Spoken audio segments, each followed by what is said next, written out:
Hello, everybody. My name is Christopher Saunders, and this is the Connecticut Sports Talent Show, where we talk all things talents in Connecticut. And on today's show, I'm pleased to have a returning guest. It's been a couple years, but I had to get this guy back on. He's an outfielder and a smooth swinger when it comes to the bat. Jason Claiborn, formerly of the Woodland Hawks, now plays at Eastern, the LEC Title champions, and they just found out where they're playing as far as the regional is concerned. We'll get into that later on. Jason, welcome back. Thank you for having me. It's a pleasure to come back. Jason, one of the biggest things as far as being able to have people come on this podcast is seeing what happens after, and to see your growth, man, from last year. And then obviously what the team and yourself, I mean, it seems like you have not taken any sort of dip. I mean, the bat played in high school and the bat's playing now. I mean, how have you been able to carry this forward? I think one of the main reasons for that is I always just stick to the same approach. I've never been like a try to hit the ball 400 feet guy. I'm always I shoot opposite field all the time, just go for base hits and hard contact the best I can. And I think in high school and even now at Eastern, I think I've kept that same approach, especially on my team now. Like there's so much talent where I don't need to be the guy swinging for the fences 100% of the time. Like I've I've batted like a bunch of different spots in our lineup. Like I feel like I'm just the guy who can be relied on to have good at bats and get on base. And that's always how I've tried to play baseball. And that's a part of the game that I feel like is lost in a lot of ways, because everybody tries to, especially at the college and pro level, everybody tries to hit the home runs. But it's nice to hear that you are sticking to your approach that you had so much success with at the high school level. Now, when I had you on here, Jason, you did not have a senior year because of COVID. COVID-19 canceled the season. And I remember asking you just about, because obviously you were excited because you knew you were playing college the next level, you were going to Eastern. When you finally stepped back on the field, as far as at Eastern, when was it? And did you feel like it was like new again because you had been away from the game for a little bit? Definitely. And I was really lucky where I was able to put up some good numbers in the fall. And I got very fortunate to earn a starting spot almost on like right away after a few games of my freshman year. So just being on the field, like even though at the beginning there weren't fans at the time, it was just, if COVID's taught me anything, it's to be appreciative of every time I step foot on the field. And that's what I did like my whole freshman season this year. I'm very grateful to be on the field every time I do it. And um, coming to Eastern, like my love for the game like stayed the same, although like the level of intensity got higher and a few other things changed. I've just always been the same player and like had the same mindset, and that's what I try to be. Now, I won't forget when you texted me. It was right after, I think it was during a broadcast that I had, but you texted me and I saw it after, and you said, you said, hi, this is Jason. I'm just letting you know because you told me to text you when I got my first college hit. And I just wanted to let you know I got my first college hit. And I was like, dang, he remembered. That's pretty cool that he remembered. But just take me, like, how were you like jumping for joy? I mean, take me into that, man. So it's like um it was early in the season, and I remember it was an away game, and it was single, I believe, down the left field line. And the whole time that I had finally just started to get ABs. It was like maybe not too long into the season, like 2 or 3 games into the season. And I was getting like a garbage time AB, like still like they were just testing me out, seeing if I could play or not. And just getting that, I knew I had to just check it off the list. Like I was like, all right, after I get the first one, like all my nerves will go away, and that'll be that. And then from there on, I'll just be able to play my game. But once I got that, it was kind of like a sigh of relief. I was like, all right, I'm here. I've finally gotten my first college hit, and I'm ready to play now. So I feel like just getting that first hit was big mentally, just to check it off so I could stop worrying about it. And it was constantly on my mind. You mentioned the mental side, which is huge, especially in the game of baseball. 90% mental, 10% physical. Do you feel like getting that first hit kind of allowed you to like woosah, kind of just allow yourself to relax and really embrace your first year in college baseball? 100%. And like what you said, I think that baseball is, as you said, so mental, and that's so important to have just a positive mindset when you play the game. And that's what happens. Like, I mean, earlier this season, like earlier on, there was a few weeks where I was slumping a bit, and then I figured it out eventually. And I think that the main thing that I was missing was just a positive mindset and confidence. Like if players can just remember that, like, hey, like there's a reason I'm here, there's a reason I'm on this team, there's a reason that my coach trusts me in this moment, then keeping that positive mindset can get you out of a slump, get your confidence back, and get you back to hitting me personally like I know I can. So I think that having confidence in that aspect is huge and probably one of the most important parts of hitting in baseball.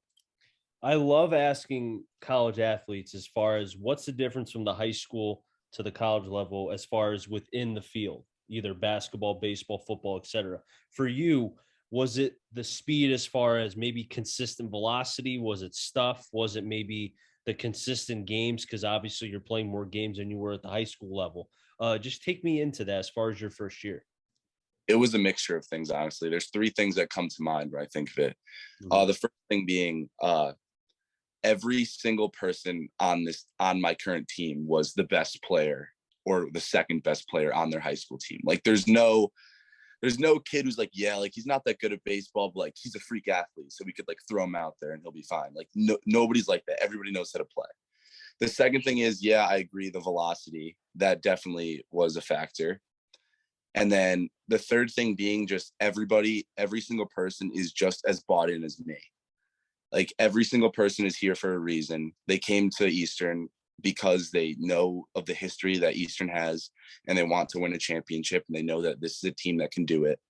And just everybody being on the same baseball IQ and mindset as me is a lot different from high school. And it just makes it that much better to go to the field every day and be able to bounce ideas and strategies and tips and pointers off of great baseball minds. The legacy of Eastern, like if you were to go to another state and people did not know that Eastern was Division 3, I think some people would think that Eastern was Division 1.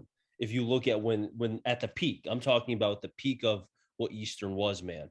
Now looking at it as far as what you guys did last year, and then seeing now what you guys have been able to do as of right now, winning the LEC title for the first time since 2016, being able to have yourself a good bit as far as the regional. Was there any glimpses from last season that kind of helped propel this year? Do you know what I mean? 100%. So um, I'll explain to you how our last season ended last year. So we played Southern Maine, and we were 12 in the country nationally in the D3 baseball poll, and Southern Maine was 15, right neck and neck. And at the time going into the postseason, we played 4 times because of the COVID year. We played a lot of in-conference games. So we played everyone in our conference 4 times. And in the season series, we split 2-2, so about as even as it gets. And then a 3-game series in the LEC championship, it was 1-1 going into game 3 at Eastern. And we had the lead by 1. And unfortunately, their freshman of the year, the rookie of the year, ended up hitting a walk-off home run on our home field, a 2-run blast to have them take the lead and knock us out of the LEC tournament, having them win.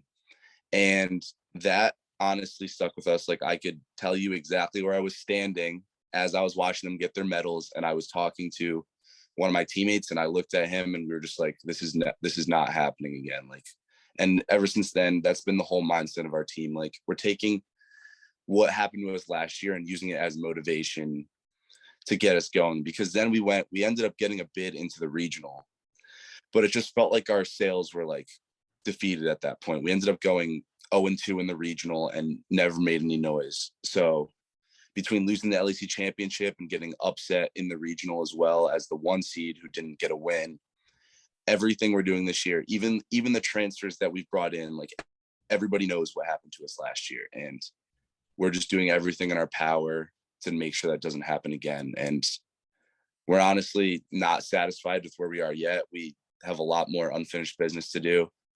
So that's why, like, I was talking to you about it the other day. You said you liked my Instagram post, how I said the revenge tour. And that's kind of our mindset that we've had in our teams. Everyone keeps saying, like, this is the revenge tour. Like, we're going to give revenge to everybody who got the best of us last year. And knocking Southern Maine off in this year's playoff was part of the revenge tour. But there's definitely still more work to do. So was that kind of the the gathering as far as bringing everybody to kind of keeping that one mindset this season. That was your saying this year, the revenge tour. For sure. We've been saying it since the beginning and before the season. It's just kind of everyone pumped up. Like, who doesn't like revenge? Who doesn't like playing for something that means something? And we already have a bunch of reasons to play besides as of loving the game, having a lot of talent in our team, but just that extra motivation of just, hey, we didn't end how we wanted to last year. We know we have the talent to, and we felt like although we accomplished a lot, we didn't feel like it was to our full potential. So this year, with a lot of guys back, we almost have our whole team from last year back, minus a few people. And we have some UConn transfers who came here this year who are making a huge impact. And we just know that there's so much more to our team this year than what it showed last year. I've noticed too, with teams that are able to kind of take that leap and kind of, as you said, being able to finish business as far as getting that revenge. The biggest thing I think is being able to return a lot of those players, because you can look at them one of two ways. Either you return them and you're able to get back, as we've talked about, revenge and get back what you guys, justify and deserve. Or second is, you just miss it and, you're not able to get over that hump. You guys were able to not only do that, but you're able to kind of push yourself at the next step, which is the next tour, the next stop for the revenge tour. For sure. And that's why I was saying to you before, like, we're definitely not satisfied with where we're at. And we all know it's going to be, we still got like 3.5 weeks left to the season before we can get to where we want to be, which is the World Series in Cedar Rapids, Iowa. And so we're just trying to not look at the huge, bigger picture right now, which is like, oh my God, the World Series is in 3 weeks. Like, we got to get there. It's just right now, our focus is Swarthmore, Rochester, and Middlebury. Those are our 3 opponents right now. And that's our goal, to win the regional and hopefully make it to the super regional. But I think one thing that we do really well is we focus on what's in front of us and not try to get too distracted by the bigger picture.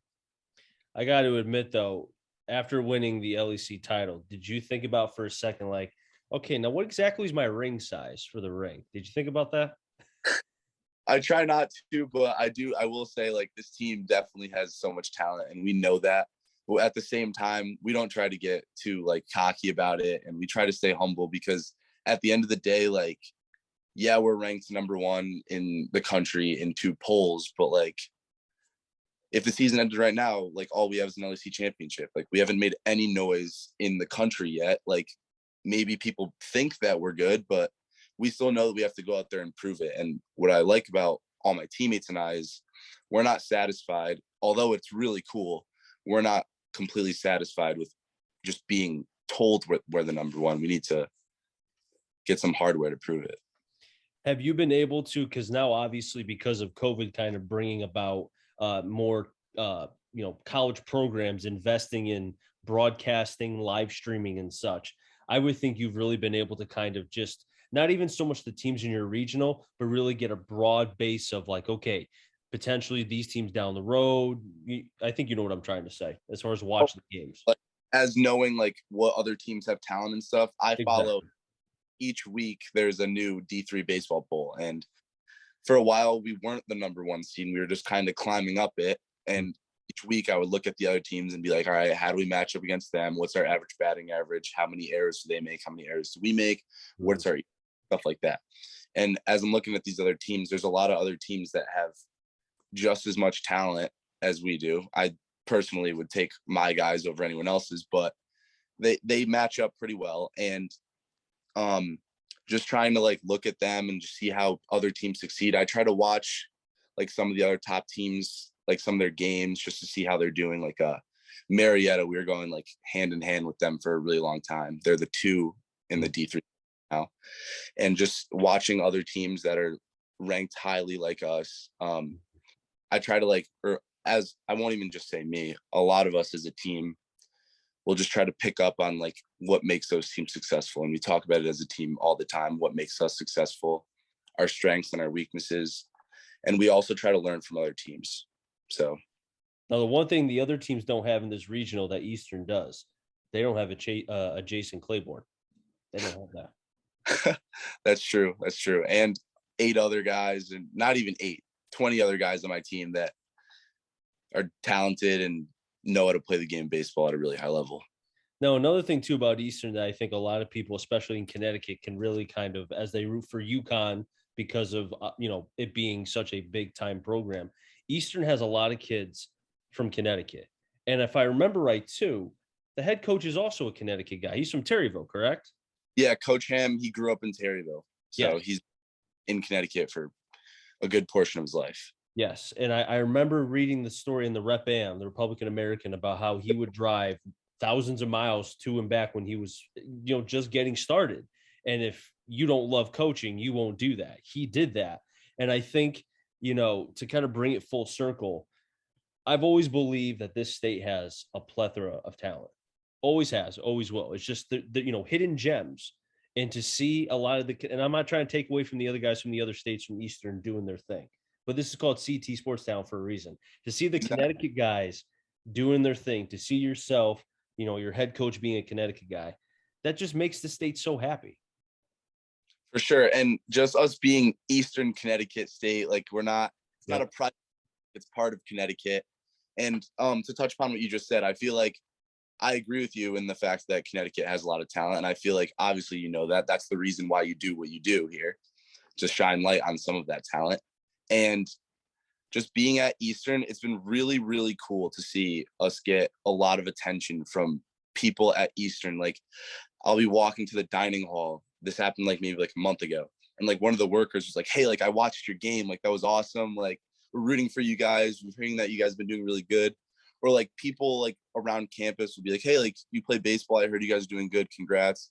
It's been really cool to get that type of support from people who probably weren't the biggest baseball fans before this, just kind of buying into what our program's about. And that's been really cool, just being able to represent not only Eastern, but all of Connecticut. It's not big, and a lot of people are starting to hear about us now, which is awesome. And I'm glad that we're getting more support. And the more exposure for not just the program, but the players as well, if they want to have an opportunity to play at the next level, wherever that is. And especially for you being still a young player and you still have multiple years left with the program, it allows, because let's be honest, scouts are always looking for, as I talked about, the hidden gems, the guys that maybe are getting undervalued, underlooked. And if they're able to lock their eyes on you and some of the other younger players, and now they're like, oh, Eastern's been number one, 2 years in a row. We should start watching them more. They did a heck of a run in the regional or the supers, the World Series, whatever. Now you have the eyes of people watching you for multiple years. And a lot of you could say it started this season. For sure. And even this season, especially, but even piggybacking to last season. And another thing about having such a good ranking is it's good for recruiting. So a lot of guys see a lot of younger Connecticut high school guys are like, hey, maybe Eastern wouldn't be a bad place to play, or maybe I should look into this school because I want to be part of their culture. So that's what I'm really excited about, that not only this year it impacts us, but for years to come, where we'll be getting more people, more great baseball minds, like I talked about earlier, just to help be part of what we want to be a part of here at Eastern. Now, I want to talk about and I agree with you 100% on that as far as recruiting, helps it immensely. Why do you think Kentucky gets all these well, maybe not recently, but early on when they were getting all the top guys? Do you think they wanted to go there because of, oh, the gym is pretty? Trust me, no. They liked it for There's more winning. to it. Exactly. Now, as far as the regional is concerned, it's funny that we're mentioning the regional, because I was watching the softball side, and I love watching softball, especially college softball. The way that just the game, in broadcasting, it's great. Watching as far as the teams that were getting picked, they would have the video of the camera on the team, and when when they saw their name get announced, they'd be cheering or going crazy. Now, I don't know if that happened for you guys, but when you saw where you were and such, was it like this, okay, whatever, or were you guys just going crazy? No, so that's the thing. So we actually had a watch party today in our student center, and we got pizza, wings, all that stuff, and we're just all sitting there as a team. So the difference between this year and last year is last year we didn't know if we were going to get in, so we didn't have a watch party because we didn't want to toot our own horn, or we were a little upset about the loss. But this year there was 100% guarantee that we were going to get into the NCAA regional. So we were just like, all right, who are we going to get? So we all sat together. We sat with a bunch of people. We sat with our ETV sports broadcasting crew. They were in on it. They sat there with us, some of our trainers, a lot of Eastern people that are heavily impacted or heavily help the baseball team. So we all sat there today, and at noon, we put on the selection show. And the second that our name came up, we were just excited. Everyone was going ballistic. Everybody was going crazy. And the second we saw we were playing, we got even more excited. Like, we were instantly like, all right, like these are the teams that we need to come at with our best talent. And it's going to be a good battle. And we're excited and ready to go. Now, you talked about the teams that you'll be playing as far as in the regional. You've got Swarthmore, if I'm saying that right, Rochester, and then also Middlebury, a part of the NESCAC, a team that I've seen quite a bit over the last few years in my time when I would broadcast for Wesleyan and Trinity. And that's a pretty good couple teams that you'll be facing as far as the beginning. I mean, there's no easy cupcakes. You know, it's not like high school where, you know, I won't say the teams, but there were some teams that were like, okay, this is going to be easy, you know, whatever. This completely different ball game. Every team, you're going to be seeing the best arms of the best. You're not going to see the 5s and 6 starters anymore. For sure. And that's another reason that I like about college baseball over high school baseball is, especially in the regional, like, there's only 60 teams out of 300 and something teams in Division III baseball that are left still playing right now. And even the 60th best team is there for a reason. Either they won their conference or they got an at-large bid because they didn't win their conference, but they can still play. Mm-hmm. So I think one good thing that our team does really well is we don't take anything for granted. Like, we're going to come at everyone. We're not going to give up at bats. Nobody wants to give up free at bats or have a poor at bat. And I think that from inning 1 to inning 9, no matter who we're playing, we're just trying to attack. And that's one of our best mindsets as a team. I mean, look at Johnson and Wills from the GNAC. They have 17 wins. They beat the Monks, and they're in the regional. They have the least amount of wins in the entire regional, and they are there for a reason. They're back to back as far as GNAC champs. So, like you said. Exactly. And hey, maybe their record doesn't show it, but they have enough talent to beat a top tier team in St. Joe's. Like, they were good all year. I was following them. They gave us a run for our money last year. We only won by 1 run, and they had talent. And for a team to beat them, like, you don't just beat a team. I mean, I know baseball is baseball, but you have to have talent in order to get to the stage. And yep.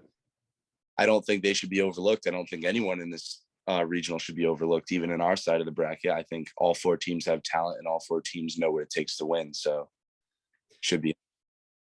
Jason, I wish you nothing but the best of luck as far as in the regional. I mean, I could talk to you forever. It's great to be able to catch up with you as far as what you've been doing at Eastern.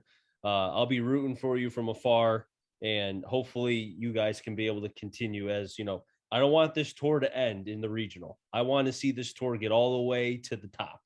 I want to see it there. Thank you. And I'm going to do my best. I know my teammates are also going to do our best to make sure that happens. Before I let you go really quick, because I have to mention the Woodland Hawks, because I'm sure Coach Boehner is going to be watching this, and some of the other guys from Woodland, because I've had some of your former Woodland players on my podcast so far this season. I had Zach Drury on. I also had the phenom sophomore pitcher whose name is escaping me. I apologize for that. Mike Belcher. Yes. Yes, I had. Oh, dude, complete stuff. Do a no-hitter this season. Mm-hmm. It's Naugatuck. It's like 17 Ks. And he's a baby. He's the baby face assassin. I'm calling him that. But I've been playing against him years, like even back to Little League, like when I was like 12 and he was 9. Like I've known him for years. I've known Drury for years. Like, those are all good guys with a lot of talent, and that's why I try to keep in touch with them and root for them as best as I could. Do you have any words for them before they enter the NVL and the state tournament in the coming weeks? The best thing I can say to them is just don't take anyone lightly. Like, come at everyone 100%. Playing in the NVL, I know that I've seen it 100 times or a bunch of times. The 6 and the 7 seeds can be dangerous. And if you take them lightly, then you don't want to end up regretting or wishing you did things differently. So just come at everyone 100%.